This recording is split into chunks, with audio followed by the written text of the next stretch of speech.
All right, so we're moving, hurtling so fast through today's agenda. Claire, so lovely to have you with us. Thank you so much for joining. As I already mentioned, you are the CEO at Reith, and you're going to be talking to us about fantastic reusable packaging software. But before we jump into that, of course, a big welcome to you, and tell us something that maybe not everyone on this webinar will know about you. Tell us some interesting fact. Oh, you're just on mute. There we go. I can tell you an interesting fact about our company, which is that 80% of us are left-handed, and we didn't even know until we first got together after the pandemic restrictions were easing, and we realized in the same room. 80% of the employees are left-handed. Myself included. There's got to be some scientific data. I know the likelihood of that happening is very, very slim. But anyway, yeah. Well, that's definitely one that's going to stick in my mind. So, Claire, we're talking about reusable packaging systems. Let's start from the beginning. Tell us a little bit about software, how it works, what's the benefits. Give us the intro. Absolutely. So obviously reusable packaging is both age old and brand new. So there's obviously been milk delivery systems going on for a long time. But then what we've seen in the last few years has been there's a much bigger focus on how can we start to embrace reusable packaging as a way to meet some of our very challenging waste reduction goals and greenhouse gas emission reduction goals. And so as it is such a new area, there's all these unknowns. Companies we see are like taking a stab in the dark in terms of where to begin.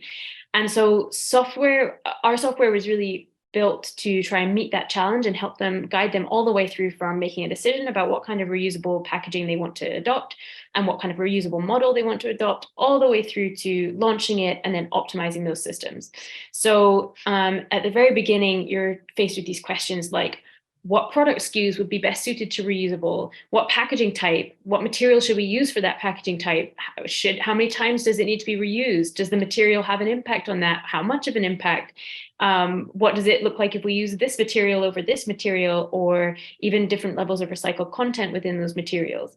And there's also questions around those parameters of reuse, like how many times do I need to reuse it to make it better than a single-use component counterpart? And then once you've decided on which packaging and which product you want to reuse, then there's the launching of that system and making sure that you're gathering data on it from the very beginning. And there's some really operational data that you might want to gather. So there's information about what that packaging's come into contact with. Has it come into contact with what batch of product and what allergens did that product have associated with it? Has it been cleaned? What was it cleaned with? These like really, really critical pieces of information if you're putting products and packaging back on the market for reuse. And then you get into much more interesting data sets around an aggregate. How is that system performing? You know, am I seeing, what's my return rate? What's my loss rate? Which kinds of customers am I seeing return it more frequently? Can I start to drill into some of those optimizations that would make this system make a lot more commercial and environmental sense? Our vision is really that we get to the point that we can optimize it to the level that we're seeing single-use systems be optimized. I mean, I think Amazon knows how to pack a van before they've even received the orders because they have such incredible predictability from their sales data. We'd love to get to that kind of point with reuse data. So there's a big piece. I think there's been an underlying theme actually on everything we've talked about yesterday and today around data and around kind of the tracking of assets, the data that brings, and that's really what you're talking about here, the ability to be able to harness that data and being able to monitor. And is it real time? Is the dashboard? Great question. So obviously we've had that question a lot. Like, oh, so does this mean that like whatever company would know that I have a box of cornflakes in my cupboard at any one time? No, it's not. We're talking about passive trackers for both cost reasons and personal data privacy reasons. But you can basically choose from any type of machine readable code. So you can have an RFID or an NFC, a QR, etc. And then you as a company are responsible for deciding what kind of scan points you want to have. So it's it's up to date in the sense that from the last scan, you know where it was and who was responsible for that scan, and where that took place and what activity that was gathering information about. Like, was it being cleaned, or was it being filled with a product, or was it going out with a customer? And so it's up to date from that point of view, but it's not a live tracker with GPS emitting information every second of the day. So you can't track me and my packaging at all times. Yeah, that makes good sense. So in terms of that user flow though, is it possible to be able, as the consumer, to be able to access that information, like, yes, this has been cleaned, this was somewhere else before, or is it only for the company? So the way we designed it is that you as a company can give permission to certain suppliers and people in your supply chain to send you data that is verified and is submitted according to a data standard. And that's just for some very sort of data hygiene reasons. You don't want that data to get messy. You want to be able to pull reports very cleanly. But you can also then use the API to share that data in a read-only format with whoever you want. And you can also do that. You can share as much or as little. So you could have it, it could mean that someone could use that same QR that's on the packaging that's used for the back end kind of data gathering. A consumer could read that QR and be taken to a branded web page where they can see whatever information you want to share with them. Maybe it's the number of reuses, maybe it's has it been cleaned, and it's like a verified, certified, cleaned kind of qualification that's to that. And that's obviously something that we've spoken about before, Jenny, around how do we best surface that to consumers, and how do we engage them and make it really a fun experience for them to be part of the reuse movement?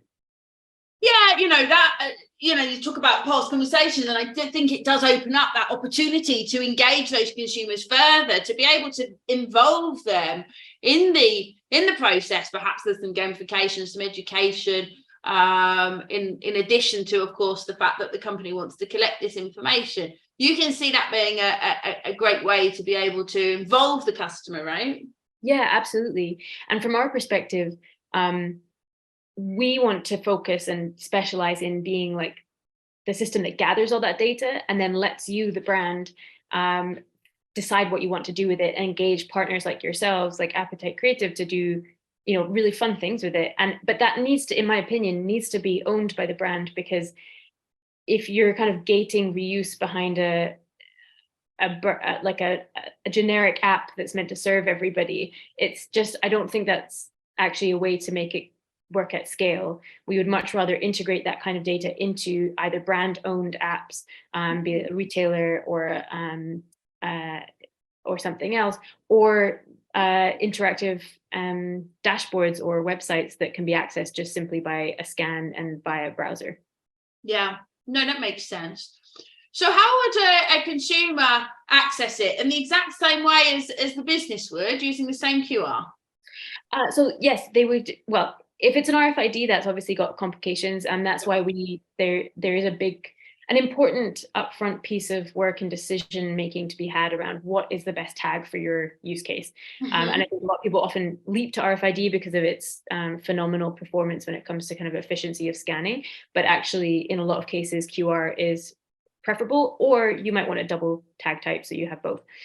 So that decision aside, if you are using something that's machine readable by a phone, like a QR, then it's exactly that. So the same QR can be read and used for the backend process by warehouse scanners, whatever it might be, and then a consumer can also use that same QR. And basically, we're just that unique ID that's held within the QR is just pulling from our API all the relevant information that the brand wants to share and surfacing it in a branded web page, or the way that the brand wants to share it. Yeah, sure, that makes sense. A branded experience. What about suitability? Are there any particular industries or types of businesses that this is being used more, or should be used more, or that can implement this in a better way? Yeah, we've seen obviously there's a huge amount of focus on hospitality, and we've also seen lots of retailers getting involved with reuse, and even brand manufacturers. We've worked with some of the world's biggest ones there. But I'm really excited about the opportunity for packaging manufacturers and converters in that space, because what we've seen is it's an opportunity. Reusables are an opportunity for them to launch new product development ideas and move more into a data gathering, materials insight kind of space, and actually just completely changing the way that they're serving their customers. So moving from units to uses, and that opens up service models. It opens up all these kinds of complementary services that can be offered. And for me, that feels like, can we get to the point where all packaging as a service across all these different industries that we're seeing reuse adopted by, rather than packaging manufacturers seeing their job as churning out more units that are essentially going in the bin. And we work across all packaging types. So everything from primary packaging, where you've got the contact of the product with the packaging, through to secondary packaging, etc. That sort of, encasing. So it sounds like there's lots of opportunity, lots of different opportunities for businesses to get involved. Obviously, we're still talking about a minority, a small amount of businesses that are getting involved. So what are the barriers? Why are we not talking about 50% of businesses with this implemented at the moment? Yeah, so I'd say that up until now, there's been lots of pilots going. People have really started to understand, what does it mean to do reuse? What are all the different factors that need to be involved? And I think if I can give one takeaway from this, it's there will be a use case within your business. There will be a packaging type where it is actually relatively low-hanging fruit to move to reuse. And it might be that you can find cost savings there. It might be that you can find phenomenal environmental savings, and it can fit into existing standard operating procedures.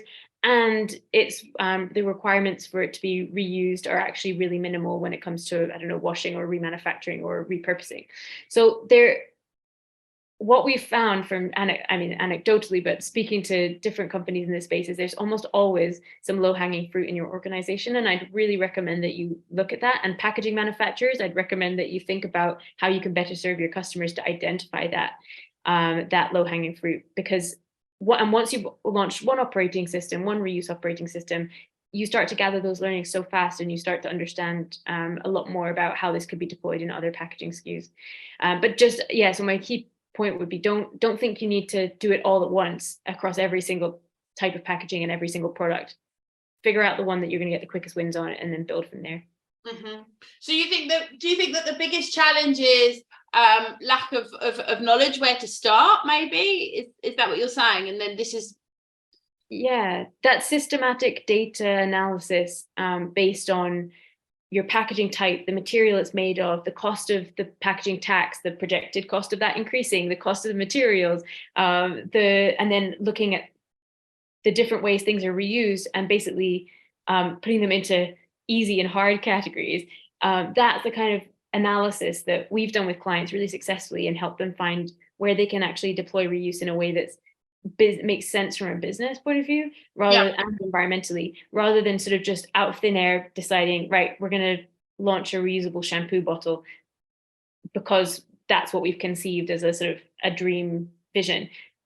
That is where we've seen projects fail versus this much more methodical approach. Yeah, no, that makes sense. We've got a question in from the audience. Could you please share and expand on the specific software features or functionalities that are essential for maximizing the benefits of reusable packaging software? Yeah, absolutely. So if I'm understanding what you're asking, it's saying, basically, what are the specialist features that you need, and why would they help you improve? So yeah, I think it's the question. Everything from what we've found is that if you have multiple packaging SKUs and multiple different types of product, and you're trying to, start with one, maybe take this very analysis-driven approach, but then ladder it up across all your different packaging SKUs, you will want to be able to use QRs on one, RFIDs on another, maybe even a dual tag on some. And so that flexibility is really key. Being able to configure each step needing a different tag or needing different types of readability is really key. And also the configurability of the cycle. So every single circular system is different. One might have 16 steps in it, one might have 3. And you have, until you kind of can iterate on that and figure out what information you need to gather, you won't necessarily know. So the ability to configure quickly, to be able to iterate, is really, really important. And that was something that we built in, essentially in the form of a no-code tool that lets people play around with it. It also means you can get started just like that, and you can do it across lots of different product types and tag types and start testing. The next thing, when it comes to the data gathering and then the data analysis, is what we've seen to be really effective is getting a really good understanding of, okay, if I increase my percentage of recycled content in this reusable container, it means that I actually, in some cases, we found you could, I can't remember the exact details, but it was something along the lines of like, you can cut the number of reuses you need to be better than single use by a third. And so there's some really useful modeling there that can help you make very informed materials choices, which then mean that your parameters for operating the reuse scheme are just much clearer, and you know what good looks like. And then the third thing I think is that operational data, where you can start to identify like insights that are going to help you run a successful scheme. So there's some very basic reporting, like have all the reusable assets been cleaned between the point that they're filled with one product and the point they're filled with another one. Very, very basic operational data, but really important if you're running compliance checks. All the way through to much more interesting insights, where you're able to look at things like, where am I losing? At what point am I losing my reusable packaging? At what point, how many of my assets have actually been used more than my kind of benchmark? I want to reuse them 7 times plus to be cost or carbon neutral.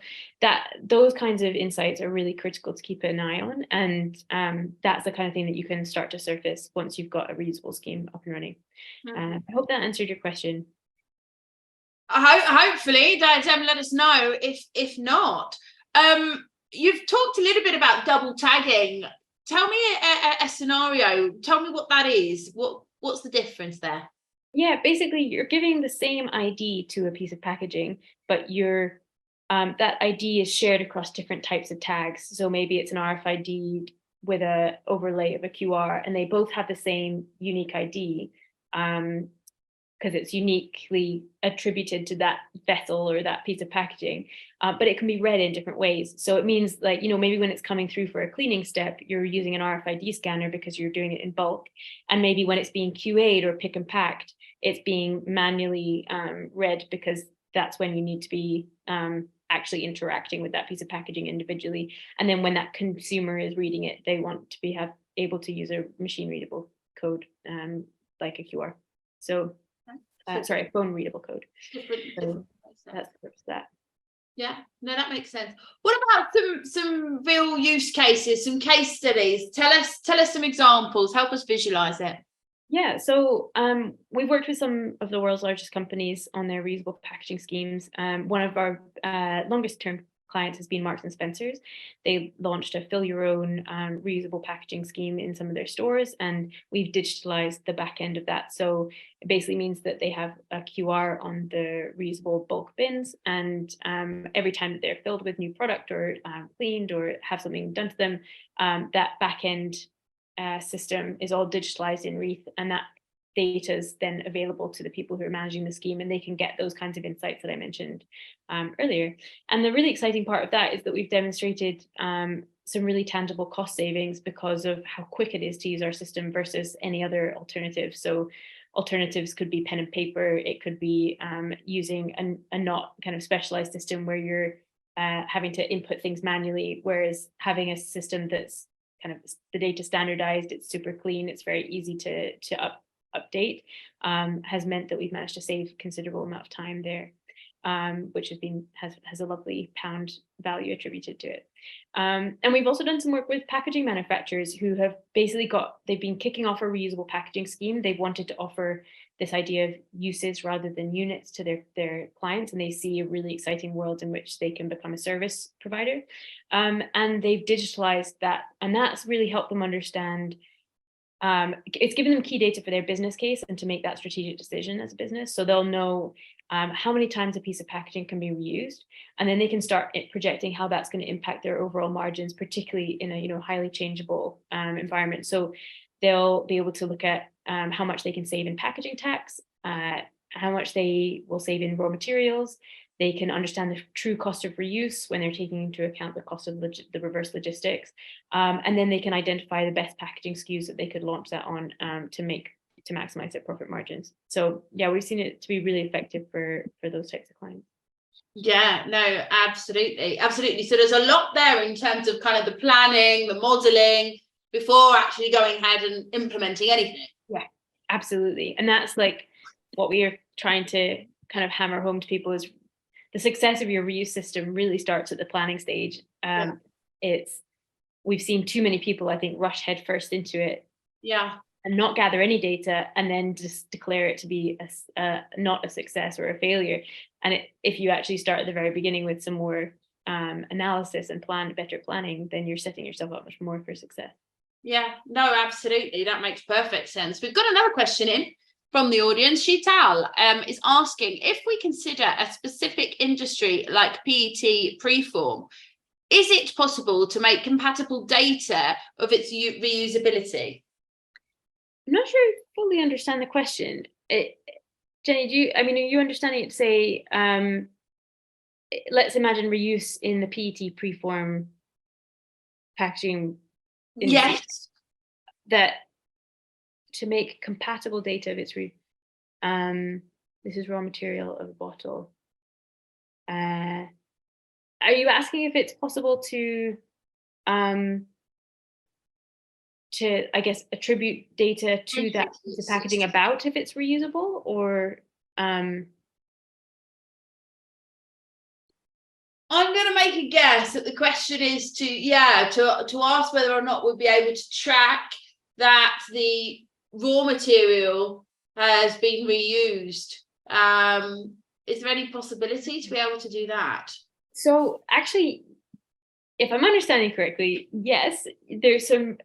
Basically, you can take into account the batches of recycled content, or the batch of raw virgin materials that went into the creation of the reusable asset. So that actually means that you could test, for example, I've got this one reusable asset with 80% recycled content, push the boundaries, another one with 30%, what's the durability of those two? Or you could have a 30 and a 30, and you could compare different sources of recycled content, because obviously everyone's coming to market with their own different chemical recycling processes. And that's the kind of thing that you could then test in terms of how that impacts the durability. Yeah, absolutely. Well, that's something I didn't know you could do. So thank you for that as well. Hopefully that answered your question, Sheetal. We're coming up to the end of the session, and I just wondered if there was one particular tip that you could give any brands or companies who are thinking about a reusability scheme, who are thinking about this and haven't quite yet moved into it. Is there one particular tip that you might offer our listeners?